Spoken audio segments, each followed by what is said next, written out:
बीते दिनों संभल में शाही जामा मस्जिद के सर्वे को लेकर हुई जबरदस्त हिंसा में 5 लोगों की मौत हो गई थी। हालांकि पुलिस की तरफ से 4 के ही मारे जाने की पुष्टि की गई है।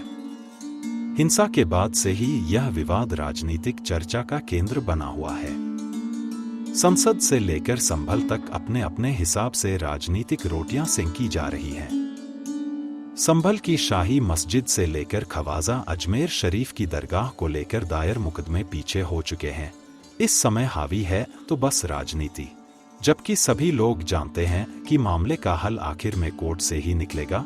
उसके बावजूद मुद्दे को लेकर राजनीतिक रंग सियासतदानों ने डाल रखे हैं। इस मामले में सत्तारूढ़ दल कोई टिप्पणी करे या न करे, पर उसका नाम आना स्वाभाविक है। वही विपक्ष भी मजहब की आड़ में पैदा हो रही फसल को काटने की फिराक है। इसमें मोहरा नेता नहीं, सिर्फ हम और आप है। यह बात हम जिम्मेदारी के साथ इसलिए कर रहे हैं क्योंकि इसमें हम भी उतने ही शरीक हैं जितना कि आप। सब कुछ जानते हुए भी वास्तविकता को मजहब के नाम पर फारिज कर रहे हैं। आप खुद सोचिए कि क्या देश की राजनीति किसी मजहबी मुद्दे का हल निकाल पाई है। जब भी कोई मामला हुआ, अदालत की चौखट से ही उसका निस्तारण संभव हो सका, चाहे वह राम मंदिर का मामला हो या तेजो महालय का या फिर दिल्ली की कुतुब मीनार का। अब चलते हैं मुद्दे की तरफ, जिन पर अपने अपने हिसाब से रोटियां सेंकी जा रही है। उत्तर प्रदेश के संभल में हरिहर मंदिर या जामा मस्जिद के दावे लेकर हिंसा के बाद राजनीतिक दलों की सियासत भी चरम पर है। विपक्षी दल सत्तारूढ़ सरकार पर आरोप लगा रहे हैं। इस बीच स्थानीय पुलिस द्वारा मौके पर पाकिस्तान आर्डिनेंस फैक्ट्री की कारतूस बरामद किए जाने के बाद पाकिस्तान कनेक्शन खंगालने में खुफिया एजेंसियां जुट गई हैं। ऐसे में संभल का हरिहर मंदिर हो या जामा मस्जिद, या फिर बदायूं की जामा मस्जिद शमसी हो या नीलकंठ महादेव मंदिर, या फिर संकटमोचक महादेव हो या ख्वाजा अजमेर शरीफ दरगाह का प्रकरण हो, इन सभी के अलावा देश में कई अन्य मस्जिदें हैं जिनको लेकर दावा हिंदू संगठन की तरफ से लगातार किए जा रहे हैं। ऐसे में यह कोर्ट को तय करना है कि प्लेसेस ऑफ वर्शिप एक्ट 1991 के तहत उसे क्या करना है। फिलहाल इन दावों के बीच आपका यह जान लेना जरूरी है कि जिस प्लेसेस ऑफ वर्शिप एक्ट 1991 का सहारा लेकर ज्ञानवापी मामले को लेकर मुस्लिम पक्ष सुप्रीम कोर्ट गया था, उसमें सुनवाई करते हुए पूर्व सीजेआई डीवाई चंद्रचूड़ ने कहा था कि 1991 का यह कानून किसी भी उपासना स्थल या धार्मिक स्थल की प्रकृति को बदलने से रोकता है, लेकिन किसी जगह के धार्मिक चरित्र का पता लगाना इस एक्ट की धारा 3 और 4 का उल्लंघन नहीं है। आसान भाषा में कहें तो अदालत के कहने का मतलब यह था कि जो उस पूजा स्थल की प्रकृति 15 अगस्त 1947 को थी, उसे बदला नहीं जा सकता, लेकिन यह पता जरूर किया जा सकता है कि 15 अगस्त 1947 को उस पूजा स्थल की प्रकृति क्या थी। फिलहाल यहाँ यह भी जान लेना जरूरी है कि जिस प्लेसेस ऑफ वर्शिप एक्ट 1991 की बात हर जगह हो रही है, उसे किस सरकार के कार्यकाल में लाया गया था। लेकिन आगे बढ़ने से पहले अभी तक आपने भी इंडिया यूट्यूब चैनल सब्सक्राइब नहीं किया है तो कर लीजिए, और यदि जानकारी अच्छी लगे तो लाइक एंड शेयर जरूर कीजिएगा। तो चलिए आगे बढ़ते हैं आज के अंक पर। प्लेसेस ऑफ वर्शिप एक्ट 1991 को 1991 की कांग्रेस के नेतृत्व वाली तत्कालीन पीवी नरसिम्हा राव सरकार उस वक्त विधेयक लाई थी जब देश में राम मंदिर आंदोलन पूरे जोर शोर से चल रहा था। पूर्व उप प्रधानमंत्री और बीजेपी के नेता लाल कृष्ण आडवाणी ने अयोध्या में राम मंदिर निर्माण के लिए रथ यात्रा निकाली थी। उन्हें लालू प्रसाद यादव की सरकार ने बिहार में गिरफ्तार कर लिया था। राम मंदिर आंदोलन के दौरान ही उत्तर प्रदेश में कार सेवकों पर फायरिंग हुई थी और इस वजह से सांप्रदायिक तनाव बहुत ज्यादा बढ़ गया था। फिलहाल इस प्लेसेस ऑफ वर्शिप एक्ट 1991 की वैधानिकता का मामला सुप्रीम कोर्ट में लंबित है। सुप्रीम कोर्ट ने कानून की वैधानिकता को चुनौती देने वाली भाजपा नेता और वकील अश्विनी कुमार उपाध्याय की याचिका में कई आधारों पर कानून की वैधानिकता को चुनौती दी गई है, जिसमें प्रमुख रूप से कहा गया है कि यह कानून अदालत के जरिए अपने धार्मिक स्थलों और तीर्थों को वापस पाने के अधिकार से वंचित करता है। कानून आक्रांताओं के गैर कानूनी कृत्यों को कानूनी मान्यता देता है।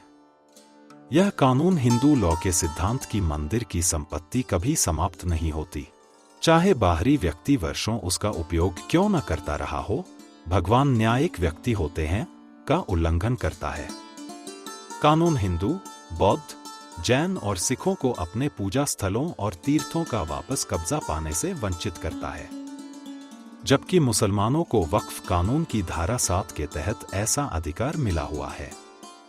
यह कानून भगवान राम और भगवान कृष्ण के बीच भेदभाव करता है।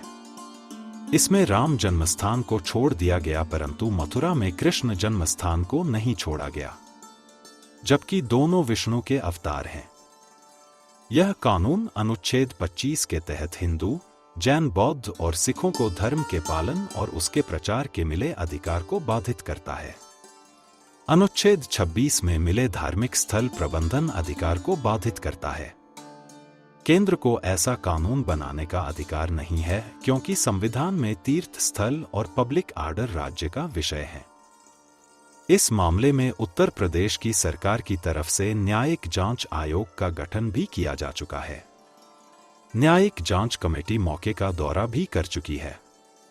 अब आइए सिलसिलेवार तरीके से जानते हैं, आखिर मामले ने तूल कैसे पकड़ा।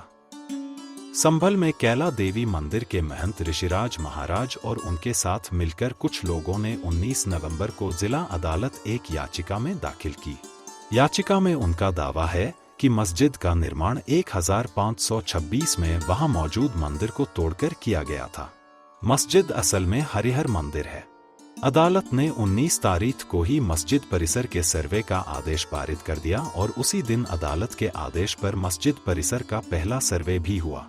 हालांकि इस दौरान कोई हिंसा नहीं हुई थी। बताया जा रहा है कि 24 नवंबर को दूसरे सर्वे के दौरान किसी ने अफवाह फैला दी कि मस्जिद में खुदाई चल रही है। अफवाह जंगल के आग की तरह फैली और देखते देखते भीड़ और पुलिस व भीड़ आमने सामने आ गई। इस दौरान पत्थरबाजी, आगजनी और गोलियां भी चली, जिसमें कई की मौत हुई। फिलहाल मौके पर मौजूद सीसीटीवी कैमरे की वीडियो में भीड़ काफी उग्र दिखाई दे रही है।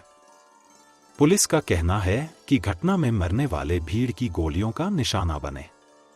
घटना के बाद बीते शुक्रवार यानी 29 नवंबर को सुप्रीम कोर्ट ने केस की सुनवाई की और कहा कि निचली अदालत, सिविल कोर्ट, तब तक कोई सुनवाई नहीं करेगी जब तक कि मस्जिद कमेटी की याचिका हाई कोर्ट में सूचीबद्ध न हो जाए। इस बीच भारतीय पुरातत्व सर्वेक्षण (ASI) ने संभल कोर्ट में लिखित बयान पेश कर मुगलकालीन शाही जामा मस्जिद का कंट्रोल और प्रबंधन उसे देने की मांग की है। अदालत में ASI का पक्ष रखने वाले वकील विष्णु कुमार शर्मा का कहना है कि 29 नवंबर को उन्होंने अदालत में ASI की ओर से प्रतिवाद पत्र दायर किया था। BBC को दिए गए इंटरव्यू में विष्णु शर्मा कहते हैं कि अपने जवाब में उन सारी दिक्कतों को लिखा है जो ASI को मस्जिद में निरीक्षण करते वक्त आती थी। स्थानीय निवासी और मस्जिद कमेटी ASI को अंदर जाने से रोकने का प्रयास करती है। हमने साक्ष्य के रूप में मस्जिद की पुरानी तस्वीरें और नई तस्वीरों को भी अपने जवाब में शामिल किया है। ASI के मुताबिक जामा मस्जिद को 1920 में एक संरक्षित स्मारक घोषित किया गया था, लेकिन इसके बाद से इसमें कई बदलाव किए गए हैं। अभी मस्जिद की देखरेख का काम शाही जामा मस्जिद कमेटी करती है। ASI ने अपने जवाब में लिखा है कि मस्जिद में कई तरह के अवैध निर्माण हुए हैं और इसके लिए मस्जिद प्रबंधन कमेटी जिम्मेदार है। ASI ने कहा है कि मस्जिद की सीढ़ी के दोनों तरफ स्टील की रेलिंग लगा दी है। इस अवैध स्टील रेलिंग को लेकर 19 जून 2018 को FIR दर्ज कराई थी। ASI का कहना है कि मस्जिद में प्लास्टर ऑफ पेरिस का इस्तेमाल किया गया है। जिससे मस्जिद का वास्तविक स्वरूप नष्ट हो गया है। इसके अलावा एएसआई ने कुछ और अवैध निर्माण का दावा किया है। मस्जिद के केंद्र में एक हौज है और नमाजी इसका इस्तेमाल करते हैं। वर्तमान में इसमें पत्थर आदि लगाकर नवीनीकरण कर दिया गया है। मुख्य द्वार से मस्जिद के भीतर आने वाली फर्श पर लाल बलुआ पत्थर, संगमरमर और ग्रेनाइट स्टोन की परत लगा दी गई है, जिससे पुराना फर्श दब गया है। मस्जिद के पिछले हिस्से में जो कमरे बने हैं, उन्हें दुकानों के तौर पर मस्जिद कमेटी द्वारा किराए पर दिया जा रहा है। एएसआई ने अदालत को बताया है कि मस्जिद की वर्तमान स्थिति अज्ञात है, क्योंकि मस्जिद समिति के सदस्यों द्वारा एएसआई अधिकारियों को लंबे समय से मस्जिद में प्रवेश करने से रोका जा रहा है। हालांकि समय समय पर जिला प्रशासन की मदद से मस्जिद का निरीक्षण किया गया है। एएसआई की टीम ने सबसे ताज़ा निरीक्षण 25 जून 2024 को किया था। तब भी टीम को परेशानियों का सामना करना पड़ा था। यहाँ एक चीज स्पष्ट करनी जरूरी है कि एएसआई टीम ने हालिया जो सर्वे 19 नवंबर और 24 नवंबर किए हैं, वो जिला अदालत के आदेश पर किए हैं। इसके अलावा एएसआई की टीम संरक्षित स्मारकों का नियमित सर्वेक्षण या निरीक्षण करती है। एएसआई का दावा है कि मस्जिद परिसर में लगातार पुरातात्विक अवशेषों के संरक्षण अधिनियम 1958 के प्रावधानों का उल्लंघन हो रहा है। वहीं दूसरे पक्ष के वकील ने एएसआई की रिपोर्ट को वास्तविकता से परे बताया है। संभल की जामा मस्जिद का विवाद इस समय पूरे देश में गूंज रहा है और इस मामले पर राजनीति भी हो रही है। हालांकि ये पहली बार नहीं है जब संभल की जामा मस्जिद को हरी मंदिर बताकर दावा किया गया हो या फिर मस्जिद में मंदिर के निशान का दावा हुआ हो। बात अगर दस्तावेजों की करें तो साल 1966 में उत्तर प्रदेश सरकार ने मुरादाबाद का जिला गजेटियर तैयार किया। इस सरकारी गजेटियर में संभल की जामा मस्जिद के मुख्य परिसर की तस्वीर को संभल में कोट के ऊपर स्थित हरि मंदिर लिखा गया था। इतना ही नहीं, इस सरकारी गजेटियर में संभल का इतिहास बताया गया कि इसका पुराना नाम संभलापुर था और पूरा शहर बिखरे हुए टीलों पर स्थित था, जहां भारत में इस्लामी शासन आने से पहले एक किला या कोट था जिस पर भगवान विष्णु का हरि मंदिर स्थित था, जिसे अब मस्जिद में बदल दिया गया है। गजेटियर में यह भी दावा किया गया कि पूरा ढांचा हिंदू मंदिर के रूप में बना हुआ है, लेकिन इसे बाबर की मस्जिद कहा जाता है। गजेटियर में यह भी बताया गया कि मस्जिद में बड़ा सा टैंक है, फव्वारा है और बाहर एक प्राचीन कुआं है। मस्जिद में घंटे की जंजीर अभी भी है, टंगी हुई है। संभल की मस्जिद के मंदिर होने का एक और दावा साल 1873 की एशियाटिक सोसाइटी ऑफ बंगाल की रिपोर्ट में किया गया था, जहां न सिर्फ दावा किया गया था कि मस्जिद मंदिर को तोड़कर बनी है, बल्कि यह भी बताया था कि मस्जिद में घंटे की जंजीर अभी भी टंगी हुई है और भक्तों के लिए परिक्रमा का रास्ता बना हुआ है। अगर इतिहास की बात की जाए तो संभल में हरिहर मंदिर का जिक्र समय समय पर होता रहा है। बताया जा रहा है कि 12वीं शताब्दी से लेकर 2024 तक अलग अलग स्थानों पर हरिहर मंदिर का जिक्र है। इसमें आइन ए अकबरी और मुरादाबाद मंडलीय गजेटियर का भी जिक्र शामिल है। इतिहासकारों के मुताबिक मुगल शासन काल के दौरान अकबर के दरबारी अबुल फजल ने 16वीं शताब्दी में आइन ए अकबरी में भी संभल के हरिहर मंदिर का जिक्र किया है। उन्होंने बताया कि पुराणों में इस बात का उल्लेख है कि राजा नखुश के पुत्र ययाति ने संभल नगर की स्थापना की थी। पौराणिक काल से संभल नगर मौजूद है। भारत पर विदेशी आक्रमण हुए, आक्रमणकारियों ने भी संभल का जिक्र किया। सल्तनत काल में नसीरुद्दीन अलाउद्दीन खिलजी जैसे शासक थे। इन्होंने अमरोहा और बदायूं को महत्व दिया, चूंकि इब्राहिम लोदी के समय तक आते आते संभल फिर से महत्वपूर्ण हो गया। लोदी के समय संभल को सूबे की राजधानी बनाया गया। बाबर ने भी संभल को इस प्रदेश की राजधानी घोषित किया। बाबर ने अपने बड़े बेटे हुमायूं को संभल का गवर्नर बनाया।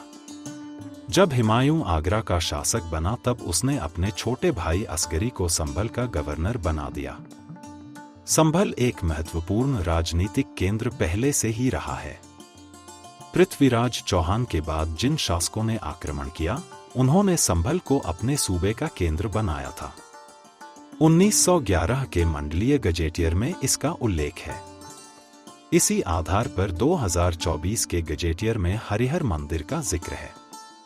इतिहासकारों के मुताबिक 12वीं शताब्दी में पृथ्वीराज चौहान ने संभल में हरिहर मंदिर का निर्माण कराया था। कई बार हरिहर मंदिर पर आक्रमण हुए और राजाओं ने अपने हिसाब से इसे परिवर्तित किया, लेकिन जब पृथ्वीराज चौहान की ताकत बढ़ी तब उन्होंने फिर से उसे हरिहर मंदिर बना दिया। 1968 के गजेटियर में संभल के हरिहर मंदिर का जिक्र है।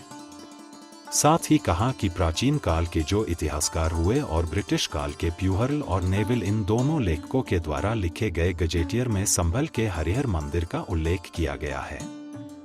वहीं बीते दिनों सोशल मीडिया पर देवरिया से भाजपा विधायक शलभमणि त्रिपाठी ने मंदिर का नक्शा शेयर करते हुए लिखा है कि 2012 यानी सपा सरकार से पहले तक हरि मंदिर पर पूजा अर्चना होती थी। शादी ब्याह के संस्कार भी होते थे। इसकी पुरानी तस्वीरें भी हैं। सपा सरकार में MP शफीकुर रहमान बर्फ के दबाव में पूजा अर्चना रुकवा दी गई। हरि मंदिर को पूरी तौर पर जामा मस्जिद में तब्दील कर दिया गया। अब तक तो बात सियासत और दस्तावेजों की हो रही थी, अब जरा पौराणिक मान्यताओं पर भी नजर डाल लेते हैं। पौराणिक कथाओं के मुताबिक हरिहर भगवान विष्णु और भगवान शिव का एकीकरण है। दरअसल हिंदू धर्म में हरि का अर्थ भगवान विष्णु से होता है और हर का अर्थ है शिव, यानी हरिहर भगवान विष्णु और भगवान शिव का ही स्वरूप है। इस स्वरूप में एक ही शरीर में भगवान शिव और विष्णु आधे आधे रूप में दिखाई देते हैं। हरिहर रूप शिव और विष्णु का एकीकरण होने के बाद भी अलग अलग गुणों के लिए पूजे जाते हैं। पौराणिक कथाओं के मुताबिक शैव और वैष्णव के बीच विवाद हो गया था। शैव और वैष्णव विवाद को सुलझाने के लिए भगवान हरिहर ने अवतार लिया। इस अवतार में आधे शरीर में भगवान शिव और आधे में विष्णु जी थे। इसके बाद भक्तों ने भी यह स्वीकार किया कि हरि और हर को लेकर विवाद नहीं करना चाहिए, क्योंकि दोनों ही महाशक्ति है। इसी तरह मीडिया रिपोर्ट के मुताबिक भगवान हरिहर के नाम से कर्नाटक में एक प्राचीन शहर हरिहर है। यहाँ गुहासुर नाम का राक्षस रहता था। उसका विशाल साम्राज्य था। कठोर तपस्या करके उसने ब्रह्मा से वरदान प्राप्त किया कि उसे विष्णु या शिव द्वारा नहीं मारा जाए। वरदान मिलने के बाद वह लगभग अजेय हो गया, जिसके बाद उसकी सारी क्रूरता बढ़ती गई। उसको समाप्त करने के लिए ब्रह्मा के अनुरोध पर शिव और विष्णु ने मिलकर हरिहर रूप धारण किया। फिलहाल अब तक तो बात संभल की जामा मस्जिद को लेकर हो रही थी। अब आइए चलते हैं अन्य स्थानों को लेकर दायर वादों और उनके निस्तारण या फिर लंबित होने के मामले पर। 2013 में लखनऊ की एक अदालत उत्तर प्रदेश में टीले वाली मस्जिद के स्थल पर दावा करते हुए एक दीवानी मुकदमा दायर किया गया था और सर्वेक्षण की मांग की गई थी। यह आरोप लगाया गया कि टीले वाली मस्जिद का निर्माण मुगल शासक औरंगजेब के शासनकाल के दौरान लक्ष्मण टीला में मौजूद एक हिंदू धार्मिक संरचना को ध्वस्त करके किया गया था। वर्ष 2017 में सिविल जज सीनियर डिवीजन लखनऊ ने मस्जिद प्रबंधन द्वारा दायर याचिका को खारिज करते हुए मुकदमे को सुनवाई योग्य माना था। इसके बाद अतिरिक्त जिला न्यायाधीश की अदालत ने आदेश के खिलाफ दायर पुनरीक्षण याचिका को खारिज कर दिया था। इन दोनों आदेशों को चुनौती देते हुए मस्जिद पक्ष ने इलाहाबाद हाई कोर्ट का रुख किया। कोर्ट ने अप्रैल 2023 में विपक्षी पक्षों से जवाब मांगा था। उसी वर्ष टीले वाली मस्जिद परिसर में दर्शन अनुष्ठानों के प्रदर्शन में मुस्लिम समुदाय के हस्तक्षेप को रोकने के लिए निषेधाज्ञा की मांग करते हुए एक और वाद दायर किया गया था। मस्जिद पक्ष ने वाद की सुनवाई योग्यता को चुनौती देते हुए कहा कि यह पूजा स्थल अधिनियम 1991 और वक्फ अधिनियम 1995 के प्रावधानों के तहत वर्जित है। हालांकि सितंबर 2023 में संबंधित सिविल जज ने सुनवाई योग्यता को चुनौती देने से इनकार कर दिया।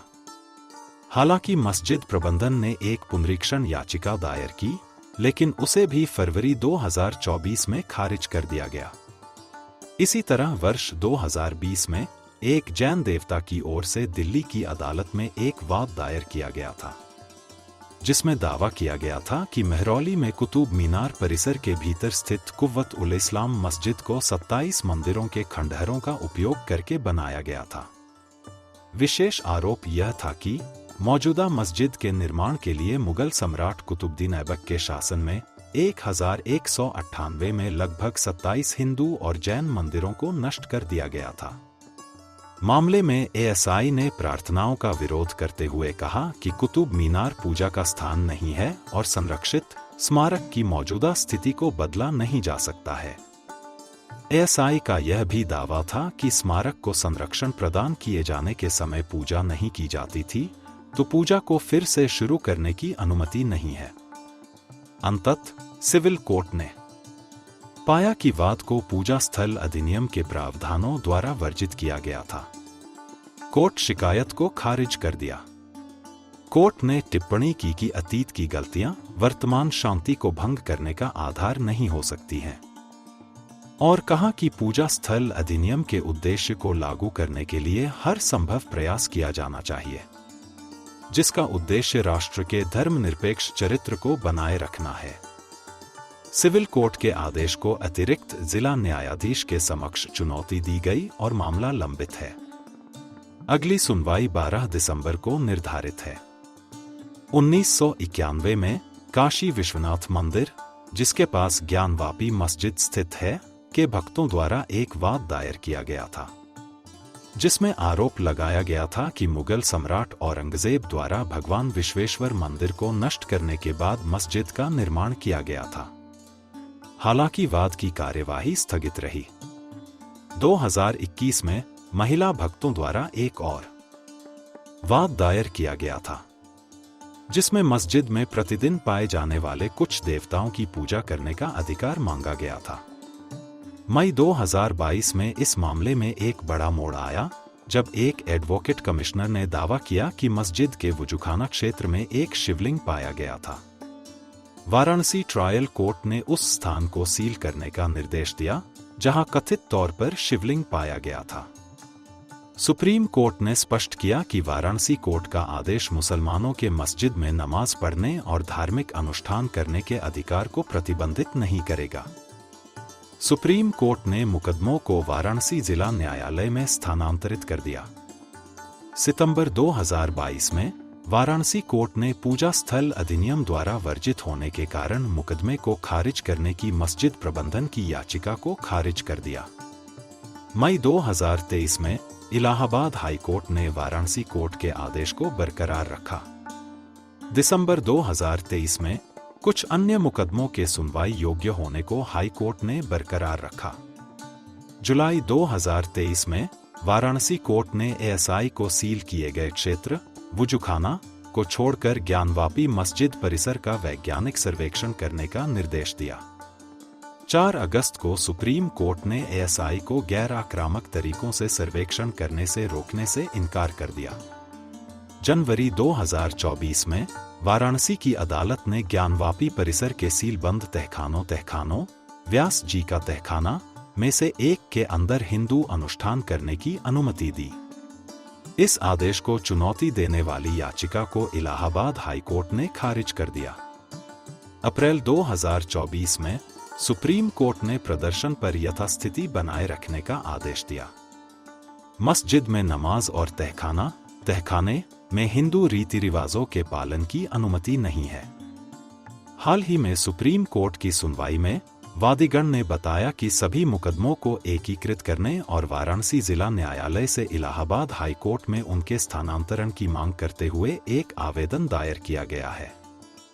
दूसरी ओर मस्जिद समिति ने आग्रह किया कि पूजा स्थलों द्वारा वर्जित मुकदमों के सुनवाई योग्य होने पर सवाल उठाने वाली याचिका को प्राथमिकता के आधार पर सुना जाना चाहिए।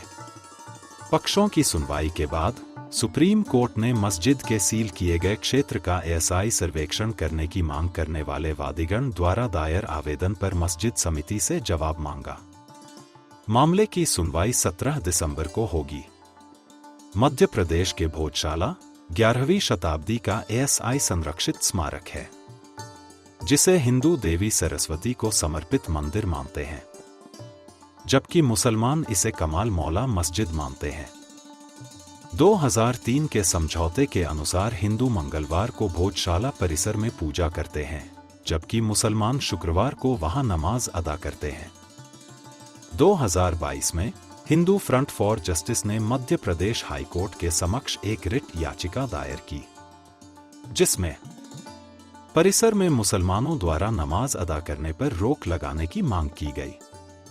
मार्च 2024 में हाईकोर्ट ने एएसआई को भोजशाला परिसर में वैज्ञानिक जांच, सर्वेक्षण और खुदाई करने का निर्देश दिया। इसी तरह मथुरा मामले को लेकर 1968 में श्री कृष्ण जन्मस्थान सेवा संस्थान, जो मंदिर प्रबंधन प्राधिकरण है, और ट्रस्ट शाही मस्जिद ईदगाह के बीच एक समझौता हुआ था, जिसके तहत दोनों पूजा स्थलों को एक साथ संचालित करने की अनुमति दी गई थी। हालांकि 2021 में दायर नए मुकदमों से इस समझौते की वैधता पर संदेह हो गया है। वादियों का तर्क है कि समझौता धोखाधड़ी से किया गया था और कानून में अमान्य है। विवादित स्थल पर पूजा करने के अधिकार का दावा करते हुए उनमें से कई ने शाही ईदगाह मस्जिद को हटाने की मांग की है। मई 2023 में इलाहाबाद हाईकोर्ट ने मथुरा न्यायालय के समक्ष लंबित सभी मुकदमों को अपने पास स्थानांतरित कर लिया। इस स्थानांतरण आदेश को मस्जिद समिति और बाद में यूपी सुन्नी सेंट्रल वक्फ बोर्ड ने सुप्रीम कोर्ट में चुनौती दी। दिसंबर 2023 में हाईकोर्ट ने शाही ईदगाह मस्जिद का निरीक्षण करने के लिए एक कोर्ट कमिश्नर की नियुक्ति की मांग करने वाली याचिका को स्वीकार कर लिया। मस्जिद समिति ने इस आदेश को चुनौती दी और जनवरी 2024 में सुप्रीम कोर्ट ने इसके कार्यान्वयन पर रोक लगा दी। 1 अगस्त को इलाहाबाद हाईकोर्ट ने देवता और हिंदू उपासकों द्वारा दायर मुकदमों के सुनवाई योग्य होने को चुनौती देने वाली मस्जिद पक्ष की याचिका को खारिज कर दिया। हाईकोर्ट ने इस तर्क को खारिज कर दिया कि मुकदमे पूजा स्थल अधिनियम, सीमा अधिनियम 1963 और विशिष्ट राहत अधिनियम 1963 द्वारा वर्जित हैं। मस्जिद समिति द्वारा इलाहाबाद हाईकोर्ट के 1 अगस्त के आदेश को चुनौती देने के मामले में सुप्रीम कोर्ट अब इस बात की जांच कर रहा है कि आदेश 7 नियम 11 सीपीसी के तहत याचिका की अस्वीकृति के खिलाफ एक अंतरन्यायालय अपील हाईकोर्ट के समक्ष स्वीकार्य होगी या नहीं। वहीं फतेहपुर सीकरी को लेकर आगरा की एक अदालत में एक मामला दायर किया गया था, जिसमें दावा किया गया था कि फतेहपुर सीकरी किले के अंदर शेख सलीम चिश्ती दरगाह और बगल की मस्जिद मूल रूप से कामाख्या देवी मंदिर थी। एक अन्य मामले में आरोप लगाया गया था कि जामा मस्जिद की सीढ़ियों के नीचे भगवान कृष्ण की मूर्ति दफन थी। हाल ही में मामले में उत्तर प्रदेश सुन्नी सेंट्रल वक्फ बोर्ड, दरगाह की प्रबंधन समिति और जामा मस्जिद की प्रबंधन समिति को नोटिस जारी किए गए। इसी तरह अजमेर शरीफ दरगाह को लेकर सितंबर 2024 में हिंदू सेना प्रमुख विष्णु गुप्ता ने अजमेर की एक अदालत में अजमेर शरीफ दरगाह, राजस्थान के स्थल पर हिंदुओं के लिए पूजा का अधिकार मांगते हुए एक मुकदमा दायर किया था, जिसमें दावा किया गया था कि मूल रूप से वहां एक शिव मंदिर था। वादी भगवान श्री संकटमोचन महादेव विराजमान के अगले मित्र की हैसियत से ने दावा किया कि दरगाह पुराने हिंदू मंदिरों के स्थल पर बनाई गई प्रतीत होती है, आंशिक रूप से परिवर्तित करके और आंशिक रूप से पहले से मौजूद संरचनाओं में जोड़कर, जैसा कि शुरुआती मुस्लिम शासकों के समय में आम था। इस मामले में हिंदू पक्ष ने समाज सुधारक हरविलास शारदा की पुस्तक का हवाला दिया है। इस मामले में 27 नवंबर को संबंधित अदालत ने दरगाह समिति, अल्पसंख्यक मामलों के मंत्रालय और एएसआई को नोटिस जारी किया है, जिस पर अगली सुनवाई 20 दिसंबर को निर्धारित है। 2022 में इलाहाबाद हाईकोर्ट में एक रिट याचिका दायर की गई थी, जिसमें दावा किया गया था कि आगरा स्थित ताजमहल मूल रूप से एक शिव मंदिर था जिसे तेजो महालय के नाम से जाना जाता था, और स्मारक के वास्तविक इतिहास का अध्ययन करने के लिए एक तथ्य खोज समिति के गठन की मांग की गई थी। 2022 में हाई कोर्ट ने याचिका को खारिज कर दिया। सुप्रीम कोर्ट ने भी याचिका को प्रचार हित याचिका करार देकर हाईकोर्ट द्वारा खारिज किए जाने की पुष्टि की। उम्मीद है आपको जानकारी अच्छी लगी होगी। उम्मीद करते हैं कि अगली बार फिर मेरी आपसे मुलाकात एक नई जानकारी के साथ हो। लेकिन इसके लिए ज़रूरी है कि आप बी इंडिया यूट्यूब चैनल को सब्सक्राइब करें, साथ ही लाइक और शेयर भी करें।